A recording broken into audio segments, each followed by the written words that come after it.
नमस्कार बच्चों, नववर्ष की आप सभी को हार्दिक शुभकामनाएं।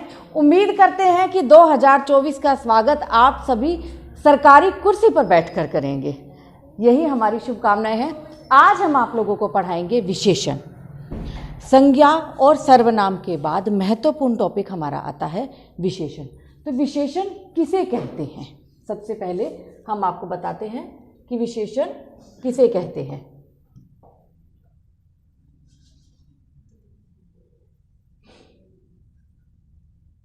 हाँ जी, जो शब्द संज्ञा और सर्वनाम की विशेषता बताते हैं उसे कहा जाता है विशेषण। लंबा, मोटा, छोटा, अच्छा, बुरा, पतला, काला, गोरा, ये सभी शब्द किसी व्यक्ति की, किसी वस्तु की, किसी स्थान की विशेषता को व्याख्यायित करते हैं, इसलिए ये सभी किस में आते हैं? विशेषण के अंतर्गत आते हैं। अब बात करते हैं हम विशेषण के भेद की। तो विशेषण के भेद, विशेषण 4 प्रकार के होते हैं। गुणवाचक विशेषण सबसे पहले आता है। कौन सा? गुणवाचक विशेषण। गुणवाचक विशेषण जो किसी व्यक्ति, किसी वस्तु, किसी स्थान के गुणों की व्याख्या करे, उसके दोषों की व्याख्या करें। जिस प्रकार से हमने सर्वनाम के अंतर्गत देखा था कि पुरुष की व्याख्या जब हम करते थे तो उसमें उत्तम पुरुष, मध्यम पुरुष, अन्य पुरुष आता था। तो पुरुष के अंतर्गत मेल और फीमेल, महिला और पुरुष दोनों की व्याख्या की जाती थी। इसी प्रकार से गुणवाचक विशेषण के अंतर्गत गुण और दोष दोनों की ही व्याख्या की जाती है। तो गुणवाचक विशेषण जो शब्द किसी व्यक्ति, किसी वस्तु, किसी स्थान के गुण और दोषों की व्याख्या करे वो कहलाते हैं गुणवाचक विशेषण कहलाते हैं। जैसे बुरा, अच्छा, शिष्ट, अशिष्ट, सभ्य, असभ्य है। दिशाओं के बारे में जो जानकारी दी जाती है वो देता है हमें संज्ञा। पूर्व, पश्चिम, उत्तर, दक्षिण, ये सभी शब्द आते हैं संज्ञा के अंतर्गत। किंतु जब हम दिशाओं से संबंधित बात करते हैं, पूर्वी है, पश्चिमी है, उत्तरी है, दक्षिणी है, ये सभी शब्द किसके अंतर्गत आते हैं? विशेषण के अंतर्गत आते हैं। उसके बाद रोगी है, स्वस्थ है, कोमल है, कठोर है, किसी भी कमी के बारे में आप बता रहे हैं, किसी के दोषों के बारे में बता रहे हैं, किसी के गुणों के बारे में बता रहे हैं, वो सभी शब्द किस में आते हैं? गुणवाचक विशेषण के अंतर्गत आते हैं। इसके बाद गुणवाचक विशेषण की जो अवस्थाएं हैं वो 3 हैं। मूलावस्था, उत्तरावस्था, उत्तम अवस्था।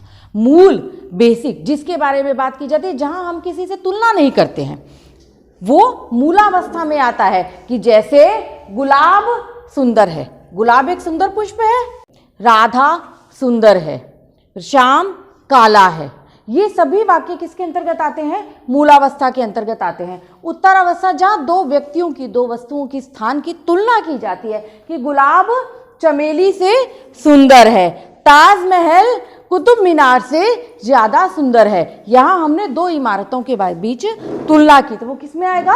उत्तरावस्था में आएगा। उसके बाद आती है तीसरी अवस्था, उत्तमावस्था, जहां सबसे सुंदर बताया जाए कि ताजमहल सबसे सुंदर इमारत है, गुलाब सबसे सुंदर है, राधा सबसे सुंदर है, श्याम सबसे ज्यादा काला है। जहां किसी से कोई तुलना नहीं की जा रही है किंतु सबसे अधिक उसको ऊपर बताया जा रहा है, वहां आती है उत्तमावस्था। इसके बाद नंबर 2 पर हमारा आता है संख्यावाचक विशेषण।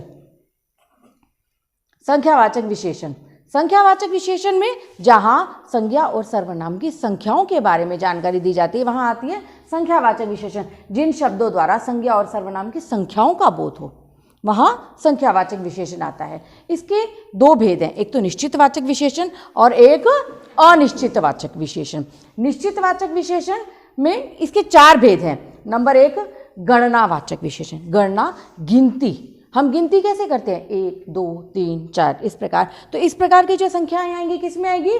गणनावाचक विशेषण के अंतर्गत आएगी। नंबर 2 क्रमवाचक विशेषण, जहां आपको क्रम का बोध कराया जाए, पहला, दूसरा, तीसरा, चौथा, पांचवा, इस प्रकार के क्रम का बोध कराया जाए, वहां पर आता है क्रमवाचक विशेषण। तीसरा आवृत्तिवाचक विशेषण, जहां आवृत्ति की जाए, दुगुना, तिगुना, चौगुना, आवृत्ति बताई जाएगी कितनी ज्यादा है, 2 गुनी है, 3 गुनी है, 4 गुनी है, 5 गुनी है, इस प्रकार के शब्द किस में आते हैं? आवृत्तिवाचक में।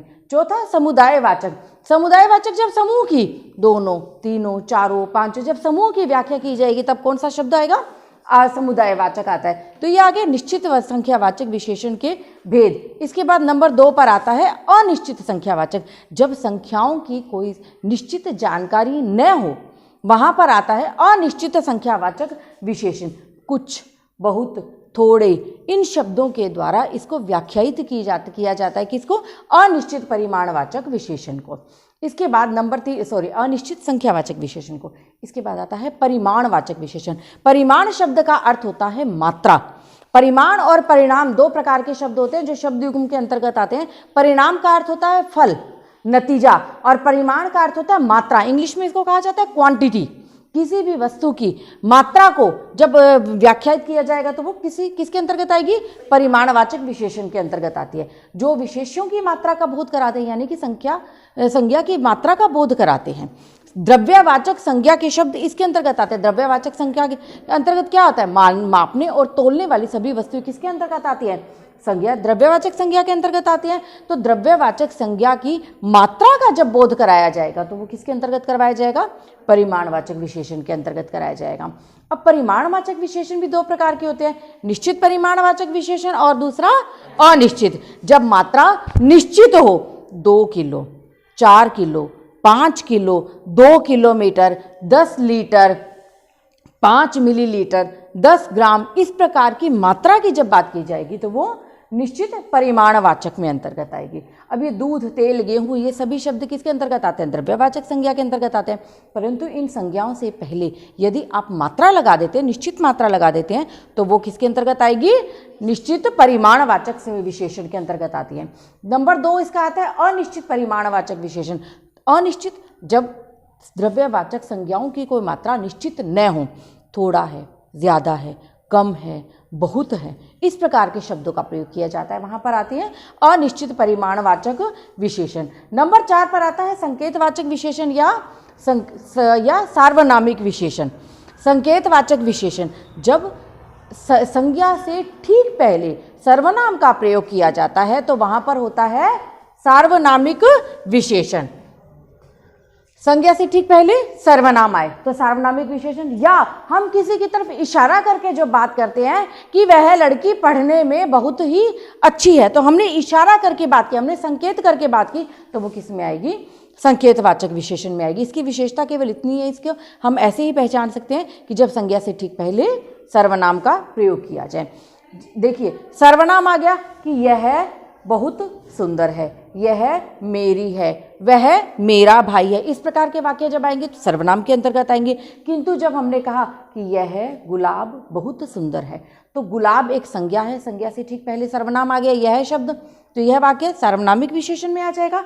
वह पुस्तक मेरी है, अब पुस्तक भी संज्ञा है, संज्ञा से ठीक पहले यह शब्द किस में आ गया? सर्वनाम में आ गया। फिर वह लड़का मेरा भाई है, अब लड़का संज्ञा है, संज्ञा से ठीक पहले वह शब्द सर्वनाम के अंतर्गत आ गया, तो ये शब्द किस में आए?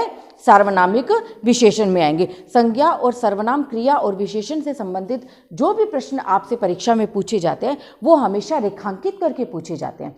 सीधा वाक्य देकर आपसे प्रश्न नहीं पूछा जाएगा, वाक्य में किसी एक निश्चित शब्द को रेखांकित करके फिर आपसे प्रश्न पूछा जाएगा कि ये संज्ञा में आएगा, सर्वनाम में आएगा, क्रिया में आएगा या विशेषण में आएगा। हमारे ये चारों टॉपिक बहुत अच्छे से हो चुके हैं और उम्मीद है कि आप सभी को भी ये टॉपिक बहुत अच्छे से समझ में आ गए होंगे। तो ये मेरे चैनल को लाइक करें, शेयर करें और सब्सक्राइब करना न भूलें।